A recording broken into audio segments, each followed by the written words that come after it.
साथ संगत जी, प्रेम से कहना धन निरंकार जी। एक नई साखी के साथ स्वागत है आप सभी का आपके ही अपने चैनल पर। आज की साखी का विषय है भक्त और भगवान का प्रेम। तो चलिए सुनते हैं आज की ये साखी। साथ संगत जी, मनकोजी बोधला जी बरार प्रांत के प्रसिद्ध नगर धामन गांव के पटेल थे। उनकी पत्नी का नाम था मामा ताई और उनका यमाजी नाम का एक बेटा था। भागीरथी नाम की एक बेटी थी। उनकी पत्नी पतिव्रता थी। वो पति की सेवा में लगी रहती थी। पुत्र सुशील था। माता पिता की आज्ञा मानकर चलने वाला था और उनकी कन्या सुंदर और गुणवती थी। पूरा परिवार साधु संतों की सेवा करने वाला और भगवान का भक्त था। उन लोगों के घर में भरपूर धन था। कोठे अन्न से भरे हुए थे। गौशाला में बैल गायें और भैंसें थी। उनके घर में हमेशा अतिथियों का आदर होता था। अब एक बार देश में अकाल पड़ गया। मनुष्य अन्न के बिना और पशु चारे के बिना मरने लगे। मनकोजी बोधला ने पत्नी से कहा, देखो, आज भगवान ही भूखे और दरिद्र के रूप में हमसे पूजा चाहते हैं। घर में जो अन्न धन है वो उन्हीं की ही कृपा का प्रसाद है। भूखों को अन्न, प्यासों को जल और रोगियों को औषधि देना ही भगवान की सच्ची पूजा है। पर देखो कि हमारे अंदर कहीं दान का अभिमान ना आ जाए। समर्पणपूर्वक मीठी वाणी से सबका सत्कार करते हुए ही पूजा अर्पण करनी चाहिए।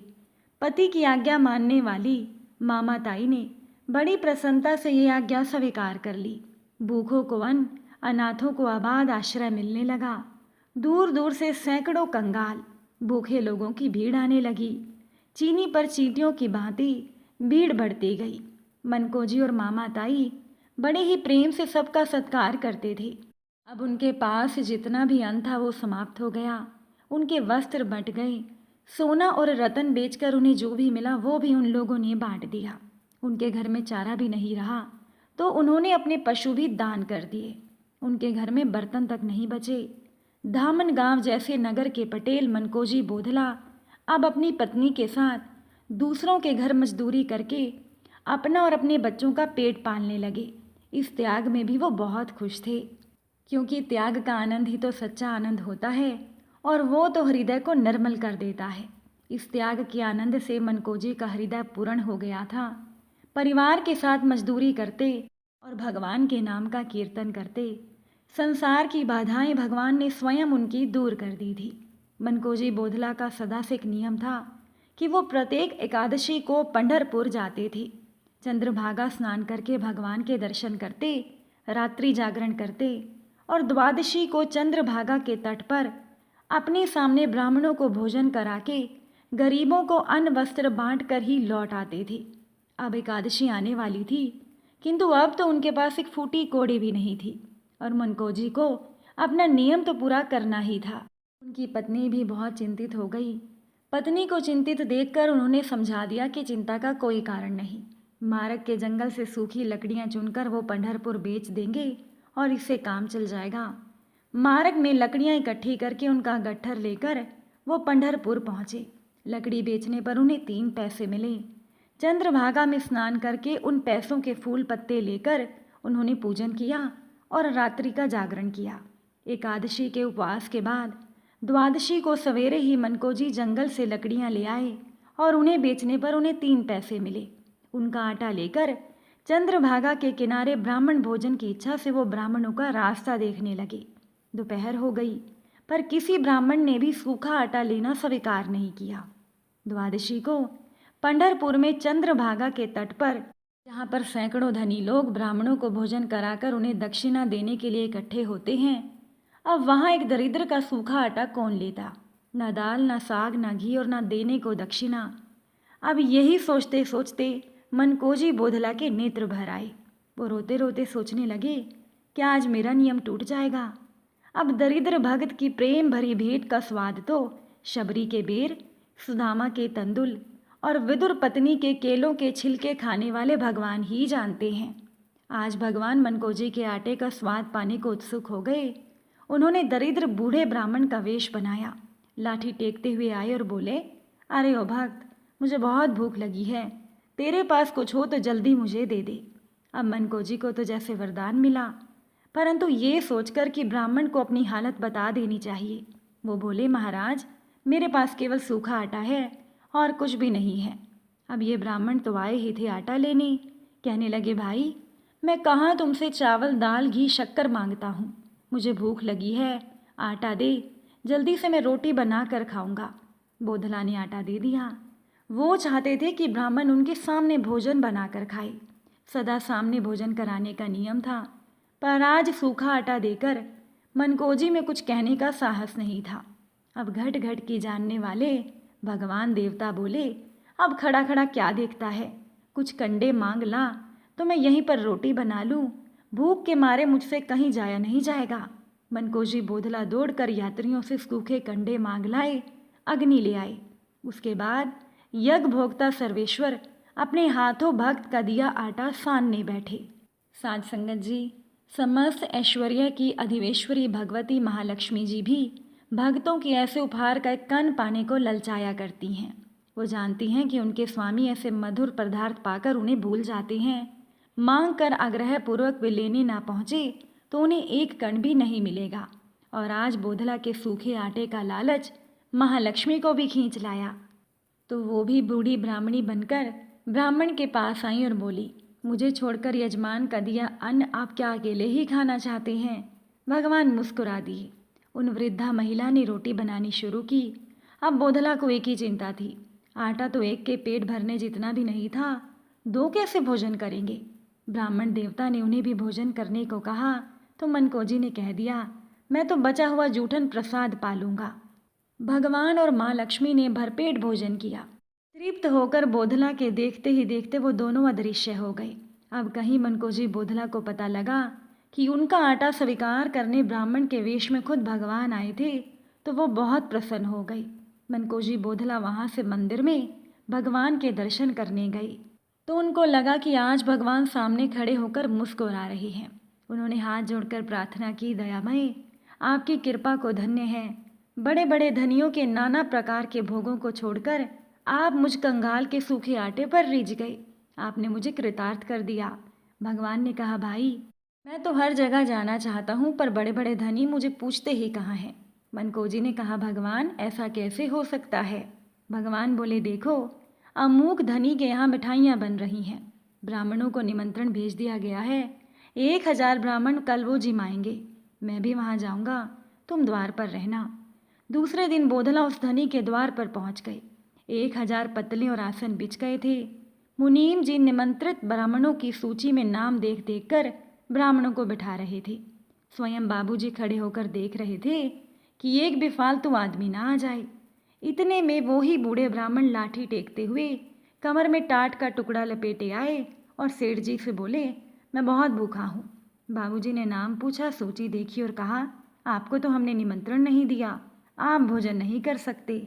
वृद्ध ब्राह्मण ने कहा, आप 1000 ब्राह्मणों को खिला रहे हैं, मैं बूढ़ा हूँ, भूखा हूँ, अगर एक अधिक को और खिला देंगे तो कोई हानि नहीं हो जाएगी। बाबूजी बिगड़ गए, कहने लगे, हम भिखारियों को खिलाने नहीं आए हैं, चले जाओ यहाँ से, यहाँ कुछ नहीं मिलेगा। अब ब्राह्मण देवता भी पूरे हठी निकले। वो वहाँ पर बैठ गए और कहने लगे, मैं तो खा कर ही जाऊँगा। अब बाबूजी का पारा चढ़ गया। वो गरजते हुए बोले, इसे पकड़कर यहाँ से निकाल दो, ज़बरदस्ती ये यहाँ बैठ गया है। ब्राह्मण ने प्रार्थना की तो बाबूजी और भड़क गए। बाबूजी ने अपने नौकरों से धक्का दिलवाकर उन ब्राह्मण को द्वार से बाहर निकलवा दिया। अब मनकोजी बोधलाए दूर खड़े सब देख रहे थे। भगवान ने उनके पास आकर कहा, देख लिया ना, हम जैसों को तो यहाँ धक्के ही मिलते हैं, अब इसके अभिमान का फल भी देखते जाओ। बड़े जोर की आंधी आई, पतले तो क्या छप्पर तक उड़ गए, पूरी मिठाइयाँ नष्ट हो गई, ब्राह्मण सब प्राण लेकर भाग गए। भगवान ने कहा, बोधला, मैं तुम्हारे जैसे भक्तों का रूखा अन्न तो बड़े प्रेम से पा लेता हूँ, लेकिन मैं घमंडियों के पकवान ग्रहण नहीं करता। भगवान को प्रणाम करके बोधला अपने गांव की ओर चले गए। उन्होंने व्रत किया, द्वादशी भी व्रत ही बनी रही और आज त्रयोदशी हो गई। भूख प्यास से अत्यंत व्याकुल हो गए तो भगवान ने अपने भक्त की सेवा करने के लिए योजना बनाई। बोधला जी ने मार्ग में एक सुंदर बगीचा देखा। उन्हें हैरानी हुई कि ये बगीचा तो उन्होंने पहले कभी नहीं देखा था। उन्हें भूख लगी थी, प्यास से उनका गला सूख रहा था, विश्राम करने की इच्छा थी। मन ने मान लिया था कि मार्ग भूलकर कहीं दूसरी ओर आ निकले हैं। किंतु दूसरे के बगीचे में बिना पूछे जाएं कैसे। इतने में बगीचे की रक्षा करने वाली माँ लक्ष्मी मालिन के वेश में आई और बोली, भगत जी आप थके जान पड़ते हैं, आप पंढरपुर के यात्री हैं, आपके सत्कार का पुण्य हमें मिलना चाहिए। बगीचे के स्वामी आपका इंतज़ार कर रहे हैं, वो बैलों को संभालते हैं, स्वयं नहीं आते। अपनी चरण रज से आप हमारी कुटिया पवित्र करें। मनको जी बगीचे में गए। माली बने भगवान ने उन्हें पैर धोने को जल दिया, फल उनके लिए ले आए। स्वयं माँ ने फलों को बोधला के सामने लाकर रखा। बोधला ने मन ही मन भगवान को भोग लगाकर प्रसाद पाया, जल पिया। आज के फलों का स्वाद उन्होंने पहले कभी भी नहीं चखा था। बोधला की सारी थकावट, सारी भूख प्यास दूर हो गई। वो आनंदमय हो गए। विश्राम करके माली से विदा होकर जैसे ही वो बगीचे से निकले, उनके सामने ही पूरा बगीचा अदृश्य हो गया। अब मनको जी समझ गए कि उनके प्रभु ने ही उनके लिए ये व्यवस्था की थी। वही भूमि में मस्तक रखकर उन्होंने भगवान को प्रणाम किया। फिर वो अपने घर को आ गए। इस वर्ष वर्षा अच्छी हुई। मनको जी बोधला के खेत में खूब ज्वार लगी थी। मनको जी खेत की रखवाली करने बैठे थे। खेत में चिड़िया आई। जैसे ही चिड़ियों को उड़ाने के लिए मनको जी उठने लगे, उनके मन ने कहा, जो भगवान अन्न के एक दाने से इतने दाने बना देते हैं, उन्होंने ही तो चिड़ियों को भेजा है, मैं क्यों इनको खाने से रोकूं। पक्षी मन माना चुराकर पेट भरने पर उड़ गए। मनकोजी की पत्नी जब खेत पर आई, तब उन्हें खेत कुछ उजड़ा सा लगा। उन्होंने समझा कि उनके उदार स्वामी ने सिट्टे तोड़कर भिखारियों को दिए हैं। बराबर दरिद्रता के कलेश भोगने से मनकोजी की पत्नी कुछ व्याकुल हो गई थी। उन्होंने कहा कि अगर आप इस प्रकार से भिखारियों को खिलाएंगे तो हमारे बच्चे क्या खाएंगे। अब आपको भगवान की कसम है, जो आप अपने हाथों से एक भी सिट्टा तोड़कर किसी को दें। अब मनकोजी की पत्नी तो चली गई। मनकोजी बैठे थे खेत की रक्षा पर। पंढरपुर से साधु यात्रियों का एक दल उधर से जा रहा था। वो भूखे थे। उन्होंने 2-4 सिट्टे मांगे। बोधला ने कहा, मेरी पत्नी ने मुझे कसम दी है, इसीलिए मैं अपने हाथ से तो सिट्टे तोड़कर नहीं दूंगा, आप लोग स्वयं भले ही तोड़ लें। सैकड़ों साधु थे। खुली आज्ञा पाकर वो खेत में चले गए। सारा खेत साफ हो गया। बोधला निश्चिंत मन से भगवान का गुणगान करते रहे। जब उनकी पत्नी और उनका पुत्र खेत पर आए, तब खेत की दशा देखकर वो रोने लगे, परंतु थे वो भी भगवान के भक्त। ये जानकर कि पंढरपुर के यात्री उनका ज्वार खा गए, वो लोग भी संतुष्ट हो गए। बोधला के खेत उजड़ने के बाद गांव में फैलते ही लोगों ने नाना प्रकार से आलोचना करनी शुरू कर दी। जो दुर्जन लोग सत्पुरुषों को संकट में पड़ा देखकर खुश होते हैं, बोधला को कष्ट देने का षड्यंत्र करने लगे। उन्होंने लगान अफसर से कहा, पहले बोधला से लगान वसूल किया जाए, जब तक वो लगान नहीं देगा हम लोग भी नहीं देंगे। अफसर ने हवलदार को रुपए मांगने बोधला के घर भेजा। अब बोधला के घर में था ही क्या जो वो देते। गांव की नकाऊ साहूकार ने भी ब्याज पर रुपए देना स्वीकार नहीं किया। विवश होकर बोधला रुपए उधार लेने पास के गांव में चले गए। इधर दुष्टों ने हल्ला कर दिया कि मनकोजी भाग गया। फल ये हुआ कि हवलदार कुर्की लेकर आया। उनकी पत्नी को घर से निकाल दिया। उसने घर में ताला लगा दिया। मनकोजी की गायें और बकरियां भी कुर्क कर ली। अब भगत वत्सल प्रभु ने धामन गांव के एक महार का रूप धारण किया। लगान अफसर के पास जाकर मनकोजी बोधला का पूरा रुपया देकर उनकी रसीद कटवा ली। घर का ताला खुल गया, कुर्की उठ गई। गांव वालों को भी अब लाचार होकर रुपए भरने पड़े। उधर मनकोजी बोधला को ब्याज पर रुपए मिल गए थे। वो रुपए लेकर अफसर के पास पहुंचे और क्षमा प्रार्थना करने लगे। तब अफसर ने कहा, तुम्हारे रुपए तो महार ने भर दिए हैं, तुम्हारे घर वालों ने रुपए भेजे होंगे। बोधला घर आए। अब घर पर तो फूटी कौड़ी भी नहीं थी, लगान कौन कैसे भेजता। उनके घर वालों को लगा कि मनकोजी ने रुपए भरे हैं, इसकी वजह से ही कुर्की उठी है। और वो महार, उसे तो कुछ पता ही नहीं था, उसके पास भला इतने रुपए कहाँ से आते। वो तो मनकोजी के पैरों पड़ रहा था कि मुझे तो कुछ पता भी नहीं। अब मनकोजी समझ गए कि उनके लिए भगवान ही वो महार का रूप लेकर आए। भक्त के लिए वो करुणा सागर क्या कुछ नहीं बन जाते। साथ संगत जी, गांव के कुछ लोगों ने आश्चर्य से उसी समय खेत की ओर दौड़ते हुए आकर समाचार दिया कि मनकोजी का खेत बड़े बड़े मोटे सिट्टों से लहरा रहा है। इतना ज्वार तो किसी खेत में कभी किसी ने ना ही देखा ना ही सुना। साथ संगत जी, भक्त वत्सल भगवान अपने भक्त का कष्ट दूर करने के लिए क्या कुछ नहीं करते। अगर आज की ये साखी आपको अच्छी लगी हो तो वीडियो को लाइक और शेयर ज़रूर कीजिएगा। आप सभी से फिर मुलाकात होगी नई साखी और नए विचारों के साथ। साथ संगत जी प्यार से कहना, धन निरंकार।